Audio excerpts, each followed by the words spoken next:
Hi, so this is video number 2. So we've got our sampler instruments. We can see our 3 instrument tracks, and each of these we can open up a sampler instrument for just by clicking here. We can see there's drum samples mapped out for each of the keys. So what we're going to do now is we're going to start programming a drum and bass beat, and I'm going to program it over 2 bars. So I might just set my loop markers for 2 bars to make things easier. Now I'm going to do this all by mouse. If you want to play in the individual parts, that's also fine. But the nature of this type of genre is it's a bit more kind of rigid to the beat, unless you're going for more of a live sound, which I'm not right now. So I'm going to program everything in. So I'm going to right click to create a MIDI region here. Depending on the mouse that you've got, you might have to hold down the control button at the same time to do this. So right click and create MIDI region. I'm just going to drag it out so it's 2 bars long. I drag from the bottom right hand corner, not from the top, because if I do it from the top right hand corner, what it does is it loops the same 1 bar sequence. If I drag it from the bottom right hand corner, it just stretches out the length of that MIDI. Okay, so MIDI clip created, double click, we can open up the piano roll MIDI editor at the bottom, and if we hit the keyboard, we can audition different notes. Okay, so what I'm going to do is I'm going to start programming in for one of the notes. It doesn't really matter which one because I can change the sound afterwards if I'm not happy with it.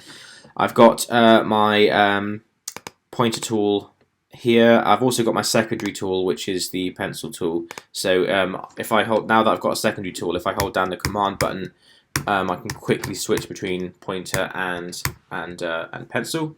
If you can't see both of these, just use the first one and change it to pencil. So let's just start with this one here. So we definitely want a kick drum on beat 1. Now the snare drum is going to be on beat 2. So that's here. So I don't want a kick drum there. Now the next snare drum will be on beat 4 after that. So the way that the kick drum often works, and a good basis for the kick drum in drum and bass, is to start with the first one on the beat, and then the second one will be on the sort of on the off beat. So after beat 3, it will be halfway between beat 3 and 4. We can see beat 1, beat 2, beat 3, beat 4. We know that we want the snare drum to be on beat 2 and 4. The kick drum will be in between that. So if I put the metronome on just to put some context into it, let's put the second one in. So another one on the first beat of bar 2, and then zoom in a little bit. The next one's going to be halfway through beat 3, so that's here. Okay, you may very well have noticed just then that the tempo is way too slow. Drum and bass is 165 to 175 kind of. So let's just bump this up to 170 BPM.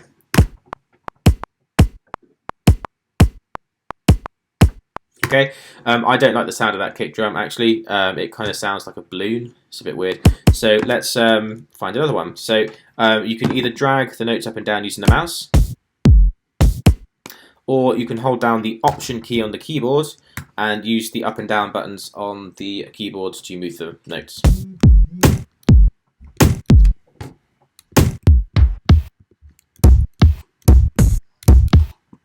I quite like that. Got a bit of character to it. So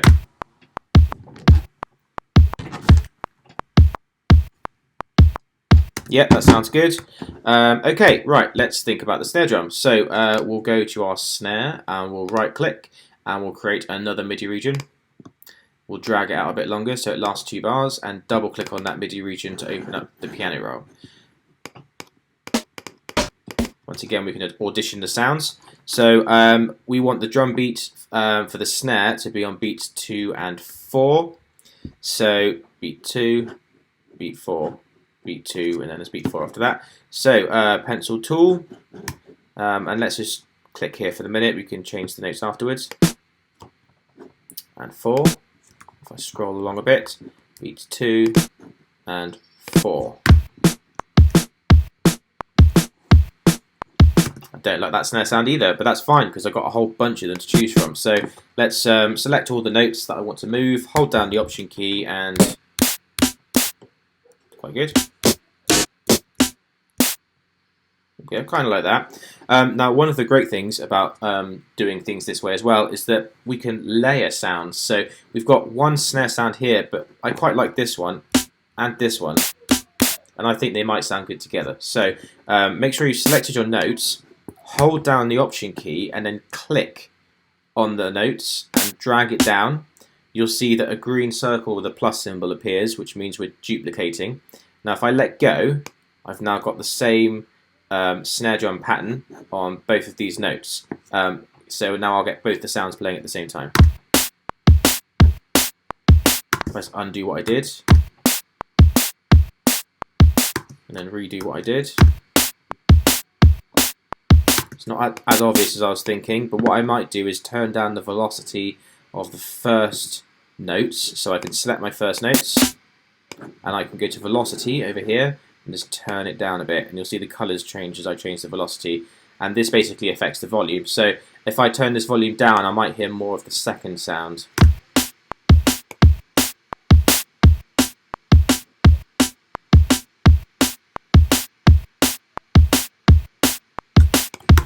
I wonder if we should add a third sound to it.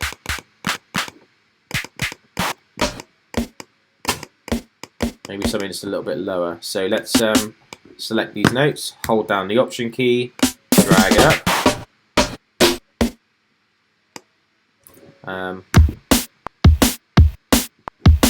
Let's mess around with the velocity of these notes here to see how we can blend them in. All the velocity is really doing is changing the volume, so we're just adjusting the volume of these three hits so they kind of create a new sound.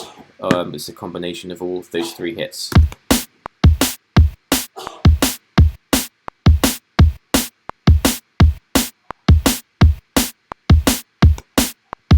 Okay, great. So we've got now a slightly different, or a new snare sound that's just a combination of three of the sounds that I chose from this MIDI clip, from this piano roll. So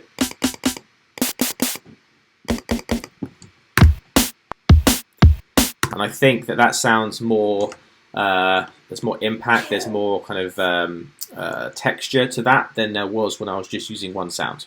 So that's snare drum. Let's think about the hi-hats and the cymbals. So the first thing we're going to do with the cymbals, create a new MIDI region, as we've done before. Drag open the MIDI region so we can make it 2 bars. Double click on it and open up the piano roll. So let's have a listen to some of the ride cymbals. They're hi-hats. We've got some crashes down here. I'll scroll up. Okay, that sounds... yeah, that's a ride cymbal I quite like. So for this one, we're going to use eighth notes, also known as quavers. So if we zoom in a little bit more, so I can see each of the beats, beat 1, beat 2, beat 3, beat 4. I'm going to have, because each beat is one crotchet and there's 2 quavers for every crotchet, I'm going to program in 2 ride cymbal hits for each of these 1 beats. I'll go with that one there. So turn on my pencil tool. Once again, if the secondary tool isn't up, then you can just change the first one to the pencil tool. If you've got your secondary tool showing, then use the command button to switch between. Okay, now I'm just going to select them all and use the Option drag to duplicate, as that's a bit quicker than programming in each of the notes individually.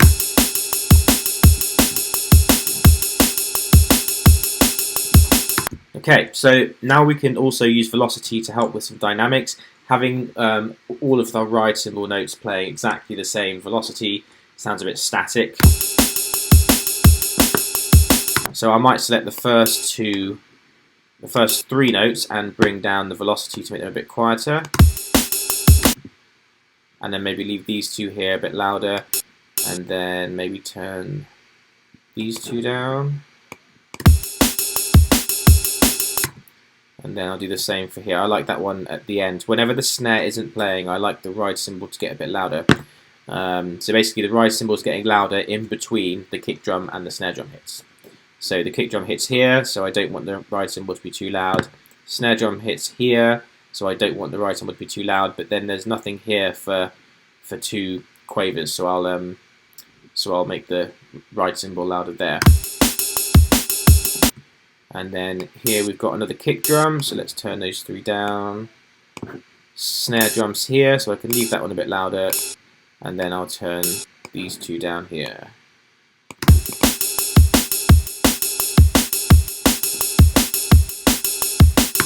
Once again, why don't we layer this up with another sound? So let's select all the notes and it's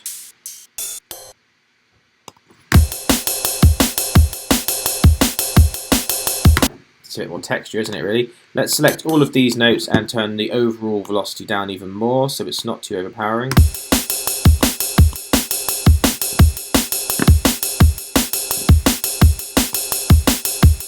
Okay, great, so we've got a rise cymbal. Cool, right. The next thing I'm going to do is mess around with some hi-hat fills. So drum and bass often has these bits that kind of go in between the snare drum and kick drum. So you have your snare and your kick kind of giving that driving force with the backbeat on 2 and 4. And then you have these little hi-hat fills that kind of add texture and interest to the middle. So these are really fast little hits. So let's find some hi-hat sounds. Okay, that sounds interesting. So they're really fast. They kind of go. So they're not quavers. They're semi-quavers or 16th notes. So we will basically have one hit for each of these little grid squares here. So if I just turn on the pencil and shorten that to make it one grid length.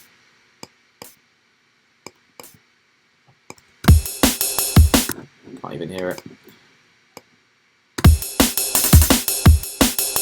Okay, so that's the speed that we want those to play at.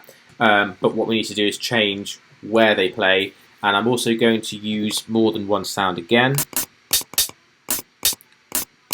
fact, I'm going to make the first note and the third note play on a different sound, so you get a bit more sort of variation. Okay, but they're playing in the wrong place, so we need to move them. They're kind of on the off beats, so I think we want to put these on the off beats of beat 2. So if we zoom in, why isn't the number showing up? There you go. 1, beat 2. Let's stick it halfway between beat 2 and beat 3. Okay, great. That's going to work. So we'll do the same thing on this side, on bar 2. So that's beat 1, that's beat 2. Halfway between them is here.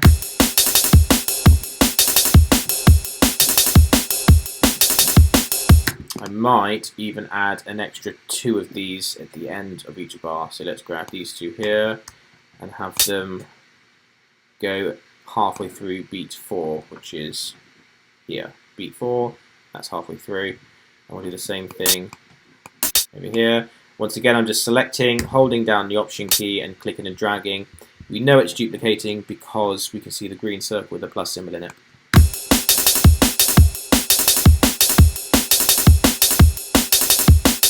Probably a little bit loud, so select them all, turn the velocity down.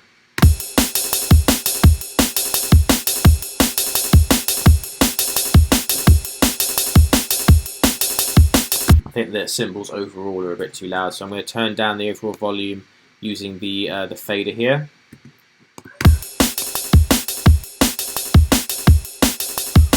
When it's up here, we lose the impact. When the volume of the cymbals is up here, we lose the impact of that snare and kick drum. So we want to bring it down a bit. So you want that high energy, that high cymbal energy, but it doesn't want to be too loud.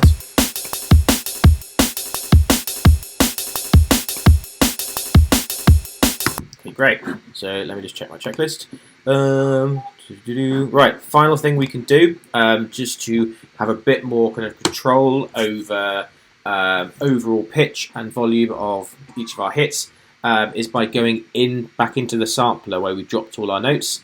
So, for example, we might want to, I want to change the pitch of my ride cymbal sound, maybe make it a little bit lower in pitch, or maybe even a little bit higher.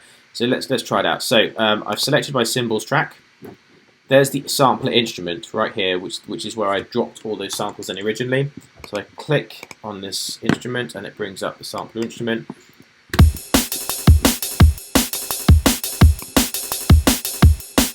Here's all the notes, the samples that I've dropped in. Let's have a quick look at the ride cymbals on this MIDI clip. Okay, so I can see this is on an A. It's on, if this is C5 here, then we know that all the notes above it for that octave are 5. So that would be A5 right here. And actually, when I push this note down, you can see it highlights on and selects selects the note in the sampler for me. There we go. So it's just selected that note that I've been playing. So if I bring the sampler back in and turn on the zone editor, which means I can kind of control the individual samples, I see some extra controls. So the one that I really want to mess around with is this pitch and possibly the volume. So if I hit play and we listen to this ride cymbal, I'm going to change the tuning of it here and just see if I find something I like. Just to let you know, I'm clicking and holding, and then I'm just dragging my mouse up and down, and that's how you change the tune.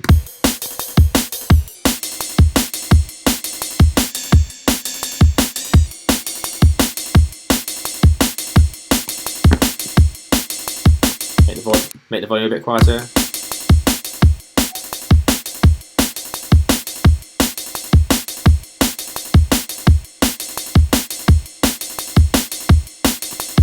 Okay, you can spend a bit more time getting this perfected.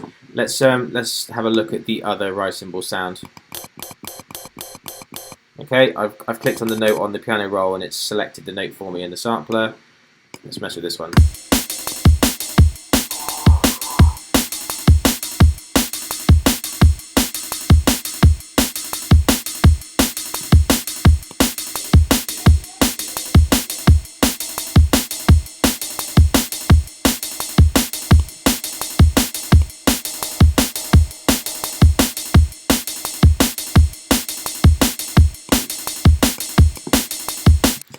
So just by changing the pitch of these, we're getting a kind of different tonality to the overall kit.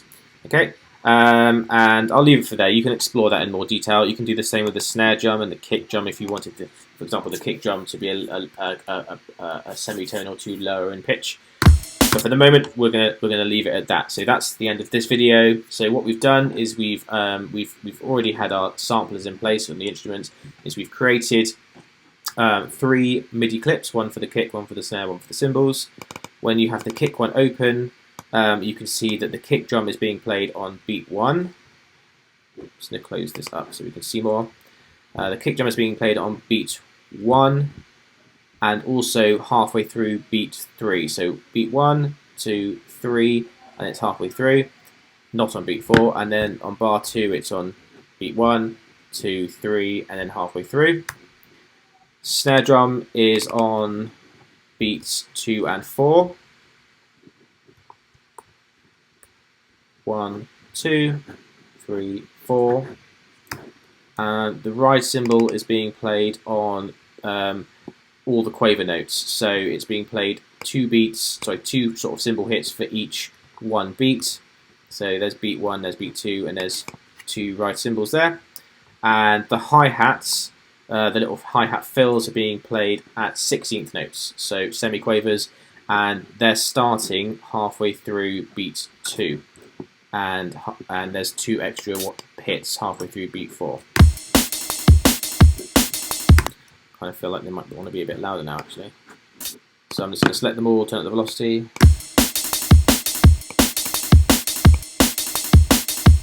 Okay, so there we go. That's sort of the basis for our beat. In the next video, we'll look at layering in a breakbeat sample.